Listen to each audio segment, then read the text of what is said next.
Hi everybody, RJ here alongside my companion Vincent. And today we're doing episode 1, technically part 2 of our Python series, and today we're going over data types, so... Yeah, this basically includes things like lists, tuples, integers, strings. We'll explain these later. We went over these just a little bit in the last episode, but we're going over them today in more detail, and we're going to run over every single one. So, without rambling on too much, let's get into the idle. Okay, so we're in the idle, and we are going to run you through all the different data types in Python, and Vincent here is going to start with the integer. Yeah, the integer is just like a number, as you know it in maths, except it can't be decimal. So, 4, that is an integer. 4.5 is a float. Floats are numbers that have any amount of decimal places after them. So, 4, like I said before, is an integer, but 4.5 is a float, and even though it doesn't actually have a value, because it has a decimal place, 4.0 is also a float. Yes, and there's an easy way to tell the type of data of an object just by using type. If you put 5 in there, it will return class integer. But if I type 5.0, it will give us float. Exactly. Now, where would you use this? Well, if you're having a division, something like 4 divided by 6...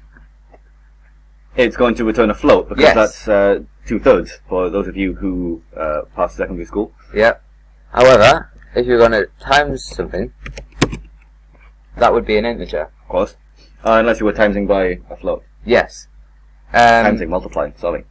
Now, we've gone over those quickly, so we will go into... Actually, no, we should tell them how to convert. Oh, yes, of course. Okay. The conversion, they're all functions. They're all conversion functions that allow you to make a piece of data from one type to another. So let's make an integer into a float. Okay, so let's go with the integer 23. Okay, if we use the float function, and then the piece of data you want to convert, 23, and it will give us 23.0, which is a float. And we can convert that back. You missed up the function there. Yeah. Integer, 23. Which is short for integer, and it gives you 23. But let's say if we do integer 23.5. Oops. If you've been listening, you'd know that 23.5 is not an integer. So, oh, by the way, if you ever get stuck somewhere, or just hit Control T on your keyboard, then it brings you back to the prompt, which is a handy thing, because I missed off the end parenthesis there. There you go. And there's a weird arrow in there. Yeah, that's my fault. Sorry about that. If you really want unprofessionality, this is where you come for it. Okay, and that will give you 23, because that's the closest number to it that is an integer. Yeah, exactly. Wait, hold on. I'm just wondering if it rounds... Does it always round down? Does it always round down? I'm not sure. Let's do 23.7. Apparently it does always round down. That's interesting. Yeah, it is very interesting. Now you know. Okay. The more you know. Now we are moving on to strings. Okay. Strings are just like text with characters. You can still have numbers within a string, so don't get confused with integers. A good use for this is with the input function, so if you go ahead. Yep. Input. And then you add a prompt. So, how are you? And then we end that. And then, of course, because I've used the wrong type of quote, it doesn't count as the end of a string. I'm sorry about that, because I use double quotes and Vincent uses single. So, there we go, double, how are you? Then close there, and you'll see it highlights to show I've actually finished it properly. There we go, and it will ask how are you, and if I say good, that will return a string. Yeah. Good as a string with the exclamation point. Now you can always tell what data type a string is because it's got the quote around it. So if we go like this, type hello, it will return string. Or str, which is short for string. Yeah. You can convert a string into an integer or a float as long as it will actually work. For example, you couldn't convert hello to an integer because it's not a number. But if you had, say, oops. There you go. With it. I just went back. Oh, okay. So 3 will become an integer, which is 3. Yeah. You couldn't convert like hello into a string. I mean an integer, obviously. Because it's not an actual number. Yeah. So what's next? Lists. Now these are interesting. They're very interesting. Lists allow you to store several pieces of data within the same. It's called an object because of this is an object-oriented language, but we'll get onto that a lot later. It allows you to store, let's say, like several pieces of information in the same container. So let's make a variable called my list, and in order to start a list, you use square brackets. Or, I think they're called braces technically. And let's see, we can store several numbers in here. Let's go 5, 23, and hello. And they can be of any data type. You can even, actually, if you need to, have a list of lists. Yeah, a nested list. And that's basically a game I like to call Hunt for the Missing Closed Brace. Okay, if we go there, we have my list. And do you want to run through accessing different items? So you notice that they're separated by a comma, and you need to have that. And a space. So to access an item in your list, you use the square braces, and then you type in the index number, which is its position in the list. Okay, Python is what you call zero-based index, which means it starts counting at 0. Yeah. So the first item in this list, which is 5, will be at index 0. So if I type 0 in there, it will return 5. Yeah. And the observant of you in the audience will now realize that's why, or how we named the first episode in the series. Yeah, in case you're wondering, it is not binary. No, it's not binary. And so if we go my list, say 2, which will be the string hello. Yeah. There we go. If you typed in 3, it would return an error because it doesn't exist. Let's show that actually. My list and 3, you'll get a traceback saying list index out of range, which means that item is not in the list. We can add items to the list using the function called append. And the reason you use the dot separator is because append is a function specific to lists. Yeah. So let's say you wanted to add a float. Okay. 23.0, obviously. Every single time. Yeah. There you go. And now, if we go back, append automatically adds to the end of the list, doesn't it? So it will now be in index 3. There you go. And that is the fourth item in the list, or the third, depending on how you say it. Yeah. It's easier not to try and think about it in both ways. When you're counting in Python, start counting from 0. Don't try and make equivalencies. No. Now you can remove items from the list. So you go my list dot remove. Again, this is a list-specific function, so you type in the index, don't you? Yeah, the index, but I mean it has to be. It comes after separated by a dot. No, it's the first occurrence of the value. So you type in the item. So let's say we wanted to remove where the double quotes on it here. Hello. It's capital. Case sensitive. Right. Let me just do that. It has removed hello. The first occurrence of it, so you have it twice, it will remove the first one. Not all of them. Yeah. So that means that 23.0, the float version, has now moved into index 2. Yeah. Because what was in index 2 is no longer there, so it's moved up 1. Yeah. We can prove this by saying my list and then 2, and it will give us the float version of 23. Now, if you want to find the position of the first occurrence of an object you type in, let's say you wanted to find the position of hello. Now we would go my... Oh wait, what position of hello? It's no longer there. Oh yeah. Just first occurrence of 5. Okay. Dot index. Now that I'm hoping you'll call that actually, that you removed it and then tried to find it again. Let's say we wanted to find 5.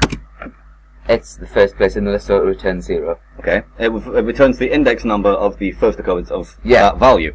So if we do my list dot index 3, it will give us 1, and if we give my list dot index 23.0, which is it will give us 1 again.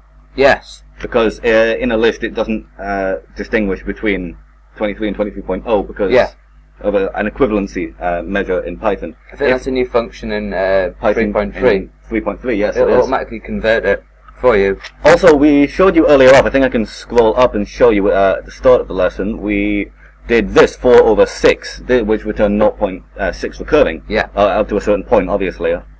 But in Python 2, this would have returned 1, which was the closest. Yeah. If you wanted that to really happen, you'd have to do 4.0 divided by 6.0 Yeah. to get 0.6 recurring. But that's actually been patched in, or changed in Python 3.3. Yeah. You'll now get, it will do an auto-convert to float when you do division. Now we're going to move on to something very similar to the list. It's called a tuple. Now, tuples are very useful. They're also rather... Pointless. No, not pointless. Annoying. Yes. Rather fiddly. Yeah. So if you go ahead and create a tuple called my tuple, if you will. Okay. My tuple. Okay, now you use brackets for tuple. Yeah. Let's say we want the number 5.0 to start. Then we want the text hello again. And then we close that. We're being very consistent in this episode, aren't we? That's not much like us. Except you'll notice that I forgot the equals. Yes, you did. Right. So it works like a list, except it's in brackets. Now, the special feature of a tuple is that it's something that we call immutable, which means none of the values in it can be changed after it's been created. Yeah. So the append and remove functions won't work on this, because you can't change anything in it once it's been created. So you might be wondering, why would I use a tuple? Well, the two main reasons, or the two only reasons I know of, is that because you can't change any of the items in there, it is quicker to process in Python. And the second reason is because that they're immutable, they are obviously constant. Which is very good for actual constants. So let's say you had basically a GUI outline. We can't show you this because it would take us forever to program, and we haven't built one before because we're lazy.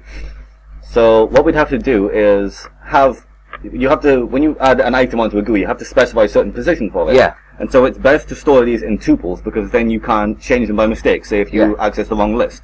When somebody is reading your program, they will see that, oh, I know this is a tuple, so it's a constant, they won't change it again. Whereas if you use a list when you should have used a tuple, it can get quite confusing. It also helps with readability. Yeah. Okay, now dictionaries. Dictionaries These are really cool. Are the fun one. I use these in a lot of my programs, actually, even when they're rather superfluous, just because I like using them. Yeah. Okay, so let's call it my dictionary. Dict is short for dictionary in Python. Yeah. And so is the conversion. Yeah. Yeah. We'll go through the other conversion functions after we've done dictionaries. So these are done with curly braces, which are actually on the same key as your square braces. Unless you have the equals. Okay, so both guilty of the same thing now. Which are on the same as your square brackets, but it's shift. Unless you happen to be using a Dvorak keyboard. If so, praise be. So what a dictionary is actually used for? Dictionaries are used to store pairs of values. Yeah. So let's say you have an address book. Okay. So I would have, in my address book, I would have my own number, just so I don't forget it. So let's say my number is 07 and then that. Yeah. No, not with the letters. It's got letters in it. Yeah, my phone number actually has letters in real life. Have you not seen it? Okay, there we go. And you separate them by the colon. Now the first, which is my name, which is RJ, is a string. Yeah. And that is called the key. Yeah. And the thing after, which is the number, which I'm sure isn't the right amount of numbers for a mobile number, is the value? Yeah. Value. I knew you'd get it. And so, let's put in another one. Let's put in Vince. His mobile number, as far as I know, is that. Correct. And Snatel's phone number, I think, is actually just 7. Okay. So, there we go. We have our dictionary there. Press enter. Ah! What have I done? There's a problem there. There is a very big. It's because you started the number with 0. Yes, it is. Okay. Let's do that again. Let's do it all again. Except we won't. We'll just copy and paste it. We can't start the number with 0, Vincent, because that is not an integer. No, it's not. Okay. Now you'd call upon RJ and you'd get the number back. So if we do my dict and then let's say we put in the key like this. You That's right, use isn't it? square braces. Square braces are exactly the same as searching for an index number in a list. Yeah, same with tuples. Anything you're trying to find a value, you always use the square braces. Square braces, there you go. And if I do that, it will return my number. Yes. You can't do it the other way though, because the key is RJ. So you can't type in the number and get RJ back. There is I did once hunt down a very long and deprecated way to get from the key to the value. Really? Yeah. No, I didn't. I think I ended up actually just using 2 dictionaries where one was reversed. Yeah. Now what sort of functions can we use with a dictionary? Okay, well we can append items to a dictionary. Yeah, just like the list, or we can remove. Just exactly like the list. So if we do my remove, we can remove RJ. We can remove RJ. So if we do RJ, it will remove both the key and the value. Okay. If we do, ooh. No, it doesn't. It's it's called something else, isn't it? Pop. That's it. For dictionaries, you don't use pop. You don't use remove. It, for some reason, it's actually got a different function called pop. Yeah. I'm not quite sure why it's called pop. That's one that's always eluded me. But it is always funny when we mess up on camera, isn't it? Yeah, I can see you laughing. I can see you. There we go. Right. And that has removed RJ. No, it hasn't. Has it not? No, that's the append, because pop stands for populate. I remember now. Ah, okay. Okay. So let's return my dicts. There we go. It has removed it. It has removed it. It returns the value and then removes it. Sorry, getting all over the muck pop today. returns the value and also removes it from the dictionary. Yes. Which is quite useful. Yes, it is, because then you know exactly what you've removed. And if you've done something wrong, you can always just add it straight back in. With the function... Append. Append, go. Append, okay. Run freely, my child.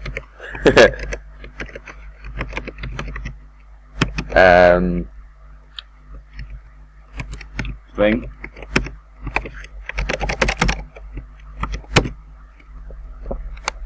Oh dear. Oh dearie me. Oh dear.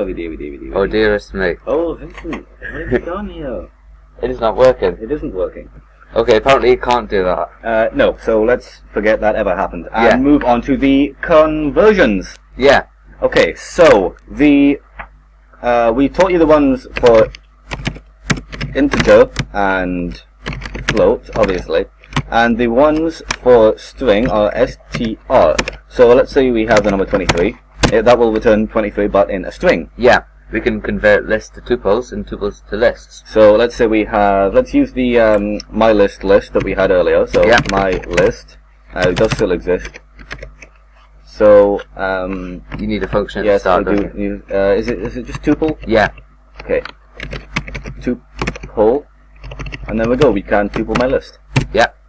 And it's turned it into a. And you can tell tuple because of the brackets. The brackets, and that's now actually immutable unless you use the list function back on it. Should we show them what happens if we try to change a value in a tuple? Doesn't it just return the first part? Yeah, but we'll show them anyway. We may as well. They like just seeing the red text on the screen because it must have screwed something up. Okay, so let's see. My tuple dot. Let's use the append function just for funsies. What should we add to it? Nothing boring. We should add 5 again. 7. 5 it is. There we go. You notice that you cannot change a tuple because it says it doesn't have the append function attached to it. So the conversion to list is exactly the same. It's just a list function. There's really no point in showing you that because it's exactly the same. And the one for dictionaries, if you would. Dictionaries. Okay. What should we convert? Make a list. Okay. My list, we'll just use that. Didn't I just make that a tuple? Ah, you did, but shouldn't we still be able to change that in theory? May as well, let's give it a shot. Okay.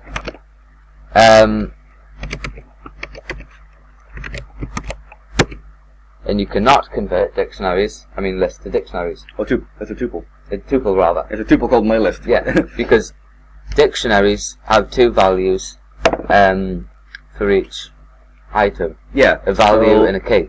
If you had a list of dictionaries... Yes. Yes. That wouldn't work. No, that wouldn't work either, because you need... Yeah. Can you have a dictionary of dictionaries? That's what I want to know. No. No, you can't use dictionary objects as keys or values. You could use it, yeah, you could. Yeah, you could. Any type of value. Yeah, you can actually have, you could use a list of a list as a key in a dictionary. Yeah. So, our nested lists. Yeah, let's do something horribly deprecated and annoying. Do you want to go or shall I? I'll go. Okay. Nested list, we'll call that. And... Equals is up there. Yeah, sorry. Alright. You only need 1. That was nested. Oh, nested. say 1, 2, 3, because I'm boring. Now, it's the same, you need a comma to separate the items. Because you see that you need a comma in between the items in the list. Yeah. But because the list is also an item in the list, you need a comma between that and the Yeah. next list. I hope you're following here. A, B, C. Just be boring.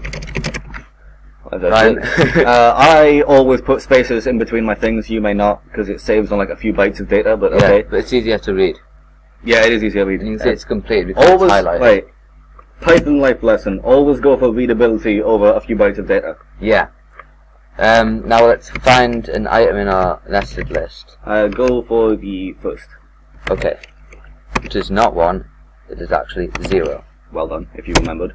I think Now, you did. that returns the list, 1, 2, 3. But how do we get an item within that list within the list?